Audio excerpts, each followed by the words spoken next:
എൻ്റെ പേര് Riji K Thomas എന്നാണ്. ഞാൻ ഇൻഫോപാർക്കിൻ്റെ അഡ്മിനിസ്ട്രേഷൻ HR ഹെഡാണ്.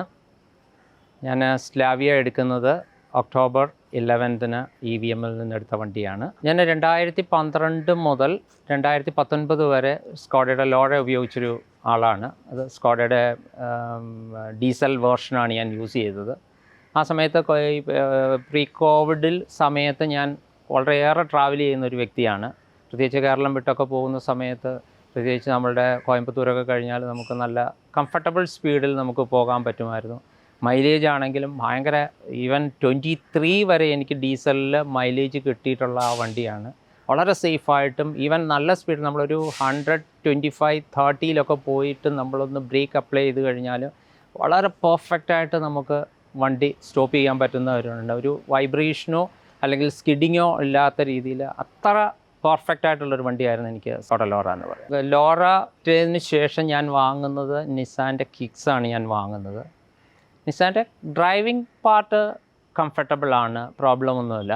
പക്ഷേ എനിക്ക് ഏറ്റവും വലിയ ഒരു ഇഷ്യൂ ആയിട്ട് ഞാൻ നോക്കിയത് അതിൻ്റെ സ്റ്റെപ്പിനി ടയറിൻ്റെ ഒരു ഇഷ്യൂ ആണ്. അതെപ്പോഴും വണ്ടിയുടെ ബോട്ടിൻ്റെ താഴെ വരുന്ന സമയത്ത് നമുക്ക് എന്തെങ്കിലും ഒരു എമർജൻസിയിൽ നമ്മൾക്ക് മാറ്റണമെന്നുണ്ടെങ്കിൽ ഭയങ്കര ബുദ്ധിമുട്ടായിട്ടുള്ളൊരു അവസ്ഥയായിരുന്നു. അതുകൊണ്ടാണ് പിന്നെ എനിക്ക് എപ്പോഴും ആ ലോറ ഉപയോഗിച്ചതിന് ശേഷം എൻ്റെ മൈൻഡിൽ എപ്പോഴും സ്കോഡ എന്ന് പറയുന്ന ഒരു നെയിം അല്ലെങ്കിൽ ആ പെർഫെക്ഷൻ എപ്പോഴും എൻ്റെ മനസ്സിലുള്ളതാണ്.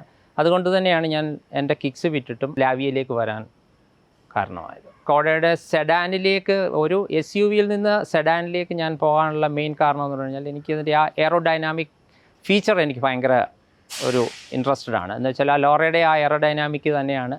സ്ലാവിയ വന്നപ്പോൾ അതിൻ്റെ സ്റ്റൈൽ കുറച്ചുകൂടെ സ്മാർട്ടായിട്ടുള്ളൊരു രീതിയിലാണ് അവർ ചെയ്തിരിക്കുന്നത്.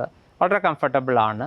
എനിക്കതിൻ്റെ ഇപ്പോൾ തന്നെ ഏറെ ഫീച്ചറുകൾ ഇതിനകത്തുണ്ട്. ആ ഫീച്ചറുകളൊക്കെ വളരെ യൂസ്ഫുള്ളാണ്. നമുക്ക് കംഫർട്ടബിളായിട്ട് ഡ്രൈവ് ചെയ്യാനുള്ള ഒരു ഇതായിട്ടാണ് ഞാൻ ഫീൽ ചെയ്യുന്നത്. ഇപ്പം ഏതാണ്ട് 1 മാസം കഴിഞ്ഞിട്ടുണ്ട് വണ്ടി എടുത്തിട്ട്. ഇപ്പോൾ ഏതാണ്ട് ഒരു 1200 കിലോമീറ്റേഴ്സ് ഞാൻ വണ്ടി ഓടിച്ചിട്ടുണ്ട്. ഡ്രൈവിംഗ് വളരെ സ്മൂത്താണ് വണ്ടി. അതെ, അതുപോലെ തന്നെ സ്റ്റെബിലിറ്റി വളരെ ക്ലിയറാണ്. എന്ന് വെച്ച് കഴിഞ്ഞാൽ നമുക്ക് ബ്രേക്കിങ്ങിലൊക്കെ വളരെ സ്മൂത്തായിട്ട് വണ്ടി സ്റ്റോപ്പ് ആകുന്നുണ്ട്. നമ്മൾ വിചാരിക്കുന്ന, നമ്മുടെ മൈൻഡിലൊരു ഫീലുണ്ടല്ലോ, നമ്മളൊരു വണ്ടി ഓടിക്കുന്ന സമയത്ത് നമുക്ക് ആ വണ്ടിയെക്കുറിച്ചൊരു ഫീലുണ്ട്. ആ ഫീലിൽ നമുക്കിപ്പം ഒരു അഡ്ജസ്റ്റ് ചെയ്യുന്ന സമയത്ത് നമുക്ക് നമ്മളിവിടെ ബ്രേക്ക് ചെയ്താൽ ആ വണ്ടി എവിടെ നിൽക്കും എന്നുള്ള ഒരു ഫീലുണ്ട്. ആ ഒരു ഫീലിൽ നമുക്ക് ആ വണ്ടിയെ കൺട്രോൾ ചെയ്ത് നിർത്താൻ സാധിക്കുന്നുണ്ട്.